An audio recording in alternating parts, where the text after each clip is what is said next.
Hey everyone. Welcome back to our channel. Today, I'm going to show you how to make a PDF on your laptop. I'll explain it in a very simple way. So let's get started. First things first. Open your web browser. I'm using Chrome. In the address bar, type tools.forge.org and press enter. Once the PDF Forge website is open, tap on Images to PDF. Then tap on Select Files. This will open your File Explorer. Choose the file you want to convert to a PDF and double-click it. Once the file is open, you'll see some settings. Tap on Orientation and select Portrait. Then you can select the paper size. I usually choose A4. Once you've adjusted all the settings to your preference, tap on Convert. Wait a few seconds for the conversion to complete.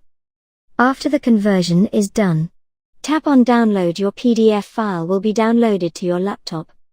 Open the downloaded file to check it out. And there you have it. You've successfully created a PDF on your laptop.